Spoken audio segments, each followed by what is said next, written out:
People do not come into our lives by chance. It was a quiet afternoon in the bustling city of Delhi. Maya sat in her favorite cafe by the window, watching raindrops race down the glass. She had just quit her job, feeling lost and unsure of her next steps. Her dream of becoming an artist felt impossibly far away. As she sipped her coffee, an elderly man entered the cafe. His gray hair was neatly combed, and he carried an old leather bag. He looked around before settling at the table next to Maya's. As he opened his bag, a sketch pad peeked out, catching Maya's attention. "Excuse me," she said hesitantly. "Are you an artist?" The man looked up, his eyes twinkling. "I used to be," he said with a gentle smile. "Now, I teach." That simple exchange sparked a conversation that stretched into hours. The man, whose name was Mr. Sharma, had once been a celebrated painter, but life, as it often does, had thrown him unexpected curveballs. He spoke of losing his wife, financial struggles, and how he had almost given up on art entirely. "But then," he said, pausing to take a sip of his tea, "I met someone who reminded me why I started in the first place. A young girl, much like yourself, who believed that art could change the world. She reignited a spark in me." Maya was captivated. She shared her own fears and dreams with him.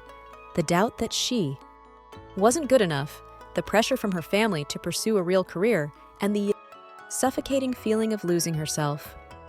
Mr. Sharma listened intently, his expression thoughtful. "Maya," he said softly, "people don't come into our lives by chance.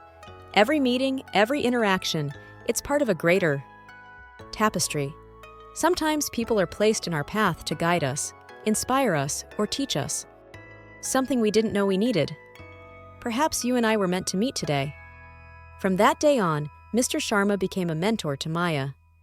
They met every week at the cafe, where he taught her techniques, critiqued her sketches, and encouraged her to embrace her unique style. He also shared stories of artists who had struggled before finding their voice, reminding her that failure was simply part of the journey. One day, as they sat by the window, Mr. Sharma handed Maya a blank canvas. "You," he said, "paint something that scares you. Paint the thing you've been running from." Maya hesitated. Her hands trembled as she picked up the brush, but with Mr. Sharma's quiet encouragement, she began to paint. Hours passed, and when she finally stepped back, tears filled her eyes. She had poured her fears, dreams, and insecurities onto the canvas. It wasn't perfect, but it was real.